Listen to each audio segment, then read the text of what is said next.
حافظ صاحب ذرا اس کے اوپر واپس آئیے گا کہ وہ بیانیہ پاپولر ہے، یہ میرے ساتھ زیادتی ہو رہی ہے، یہ گلوبل کانسپریسی ہے، مجھے نکالا گیا اور اسٹیبلشمنٹ انوالو ہے. اکانومسٹ میں میں بے شک آرٹیفیشیل انٹیلیجنس سے آرٹیکل لکھ دوں، پھر کہہ دوں کہ میں نے آرٹیفیشیل انٹیلیجنس سے نہیں لکھا، وہ چھپتا ہے، پھر ری ٹویٹ ہوتا ہے، پھر کروڑوں لوگ اس کو پڑھتے ہیں، کم از کم نمبرز یہ ہیں. تو یہ سہولت کاری تو نہیں ہے، اس کو سہولت کاری کی کیا ضرورت ہے؟ تو پاپولر ہے، ان کا ماننا یہ ہے.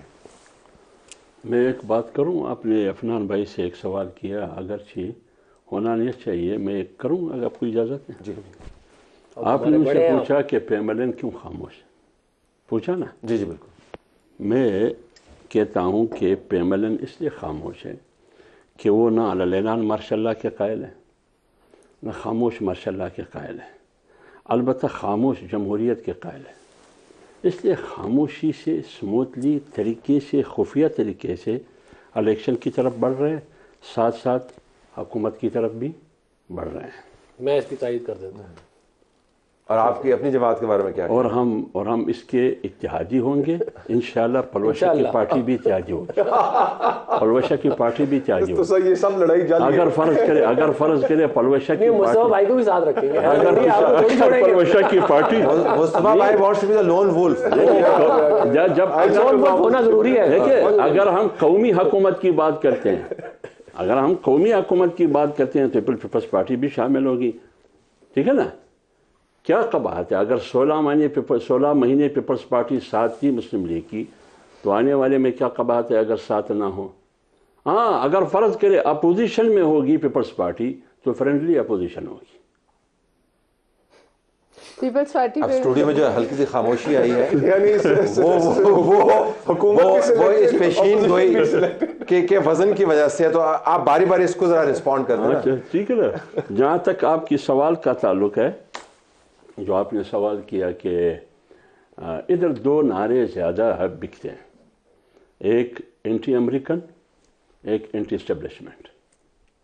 لہذا جو پارٹی آج اینٹی اسٹیبلشمنٹ کی بات کر رہی ہے وہ صرف اور صرف عوام کو بیوقوف بنانے کے لیے، کیونکہ وہی پارٹی جو آج اینٹی اسٹیبلشمنٹ کی بات کرتے ہیں، اس پارٹی کا بیانیہ آپ دیکھیں 2013 اور 14 سے، آپ اس کا بیانیہ 126 دن کے دھرنے سے، یہ اس پارٹی نے جنم کہاں سے لی؟ امپائر کی انگلی کے اشارے سے جنم لی اس پارٹی نے. اگر اس سے بھی ماضی میں جاتے ہیں، اللہ تعالیٰ مغفرت کرے، پھر اس پارٹی کی بنیاد جنرل حامد گل نے رکھی.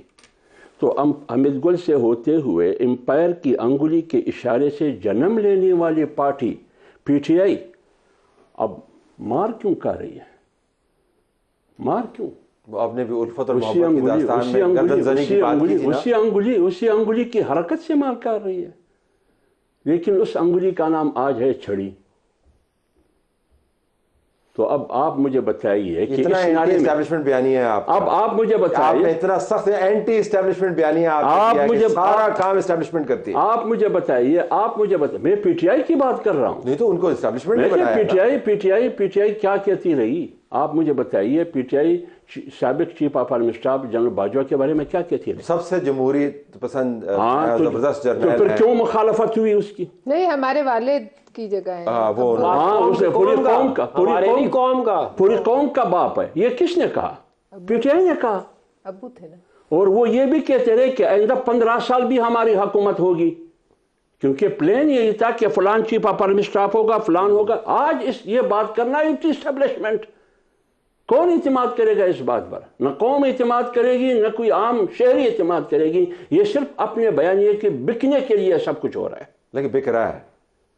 نہیں بکے گی، ایونچولی نہیں بکے گا. نہیں بکے. وہ تو آپ نے حکومت والی بات پر نا، تو انہوں نے یہ کولیشن، وہ حکومت، یہ اتحادی، اور ممکنہ طور پر آپ کو بھی دعوت نامہ موصول ہوگا، آپ اس کو مانتے نہیں ہیں. دیکھیں نا، میں ایک بات مصطفیٰ بھائی کے بارے میں، یہ سینئر سیاستدان ہے نا، اس سے ہم رہنمائی حاصل کریں گے.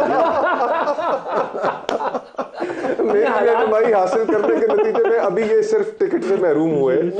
جے یو آئی نے، دیکھیں اب یہ بھی جماعتوں کی آپ وہ دیکھیں کہ حافظ صاحب کو ان کے اوپر خودکش حملہ بھی ہوا. ان جیسا ایک سنجیدہ سیاستدان کبھی کبھی اس طرح کی گفتگو کر کے ہمیں ہنسا بھی لیتے ہیں، لیکن اس کے ان تمام چیزوں سے گزرنے کے باوجود ان جیسے کارکن کو نظر انداز کر دینا JUI کی طرف سے اور پھر انہیں ٹکٹ نہ دینا، تو ان جماعتوں کو آپ رہنے دیں. جماعتیں صرف مفاد اور اقتدار، یہ ان کا ہدف ہے، اور اس کے لیے ان کو چاہے کوئی اصول قربان کرنا پڑے، کوئی نظریہ قربان کرنا پڑے. ان جیسے سنسیئر ورکرز، ابھی IPP سے جو اتحاد ہونے جا رہا ہے، اب مسلم لیگ نون کے کئی ایسے لوگ کہ جنہوں نے پارٹی کے لیے انہیں ڈسکوالیفیکیشنز لے لی، لیکن اب وہ روندے جائیں گے.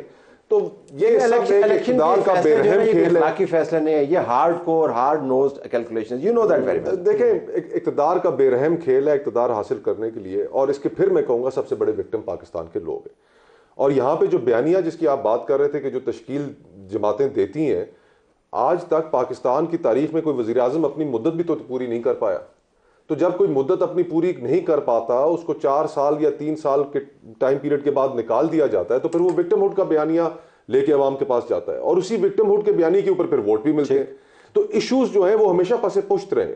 ہمیں وہ وقت یاد ہے کہ جب تحریک انصاف کے آخری دن تھے اور خیبر پختونخوا کے اندر جو لوکل گورنمنٹ الیکشنز تھے، کئی بائی الیکشنز تھے، وہ تحریک انصاف ہاری. لیکن آج پہلے فیز میں تو بالکل ہی اڑ گئی، جی ہاں، دوسرے فیز میں پھر ریکوری ہوئی پشاور پلان. تو اگر وہ ٹائم پیریڈ پورا ہوتا اور وقت سے پہلے نہ نکالے جاتے تو یہ شاید آج صورتحال مختلف ہوتی. تو ہم ایشوز کی طرف بڑھ ہی نہیں پا رہے. ہماری وہ سیاست کی جو گروتھ ہے وہ ہو ہی نہیں پا رہی کہ لوگ ایشوز کے اوپر ووٹ کریں کہ ہاں اس جماعت کی کارکردگی اچھی تھی، اس جماعت کی نہیں. یہاں پر جو اصول رائج ہو چکا ہے اس ملک میں وہ یہ ہے کہ منظور نظر آج اگر کوئی ہے تو کل وہ زیر اعتاب ہوگا، اور اگر آج کوئی زیر اعتاب ہے تو اس کو منظور نظر بنتے میں دیر نہیں لگتی. لیکن ووٹ لے کے آتی ہیں جماعتیں. ایک بات میں مصطفیٰ بھائی، میرا بھائی ہے، میرا دوست ہے، مجھے بہت اچھا لگتا ہے، لیکن اس طرح نہیں لگتے ہیں جیسے عمران خان کسی کو اچھا لگتا تھا. ٹھیک ہے نا. انہوں نے جو شفقت کی بات کی میرے بارے میں کہ پارٹی نے ان کو نظر انداز کیا، دیکھیں میرے پارٹی کا فیصلہ ہے، انہوں نے جو فیصلہ کیا ہے میرٹ پر کیا ہے، میں اس پر کوئی اعتراض نہیں اٹھا سکتا. باقی ان کی مہربانی، ان کی شفقت اپنی جگہ پر. ذرا واپس آئیے گا اس کے اوپر. تو یہ آپ کی پارٹی نے تو بہت ووٹ لیے ہیں، ان کی پرائم منسٹرز بنائے ہیں، حکومتوں کا آپ حصہ رہے ہیں، آپ نے لیڈ کیا ہوا ہے. تو جب جماعتیں اتنا ڈھیر ووٹ بھی لے لیتی ہیں تو پھر یہ بحث کہ جی منظور نظر ہے، لاڈلا ہے، کانسپریسی ہے، اس کی کیا گنجائش بنتی ہے؟ اس کی بنیادی وجہ یہ ہے کہ ہمارے ملک میں جو ہے وہ پہلے مارشل لاء لگتے رہے تھے، اب جو ہے وہ ایک ہائیبریڈ رجیم لگی ہے 2018 میں. تو ظاہر ہے پھر آپ کہاں سے، جب تسلسل ہی نہیں ہے، نظام ٹوٹ رہا ہے بن رہا ہے، ٹوٹ رہا ہے بن رہا ہے، لوگ آ رہے ہیں جا رہے ہیں. اب ایسے بہت سارے سیاستدانوں کو لایا گیا PTI کی صورت میں جو 2 دن نہیں کھڑے ہو سکے ان کے ساتھ، اور مطلب کہ پہلے کہتے تھے گولی کھا لیں گے، اور جب مشکل آئی تو فوراً دوسری پارٹی جوائن کر لی. تو پھر ظاہر ہے وہ سر درد کی گولی کی بات جمہوری نظام جو ہے ظاہر ہے وہ پھر اس طرح تو نہیں آگے بڑھ سکتا. لیکن ہائیبریڈ رجیم اگر 2018 کے بعد چل رہی ہے تو ہم نے 2018 تک ہائیبریڈ رجیم دیکھی.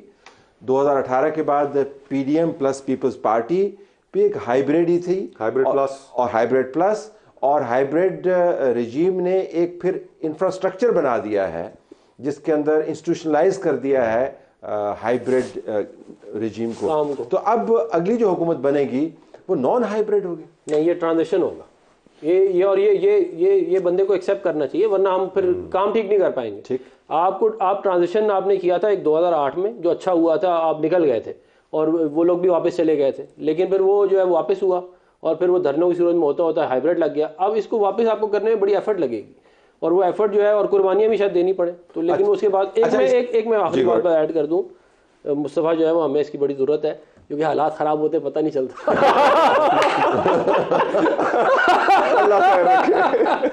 یہ وہ کینڈیڈ پروگرام ہوتا ہے نا، اس کا کینڈیڈ پروگرام بالکل زبردست. ٹھیک ہے.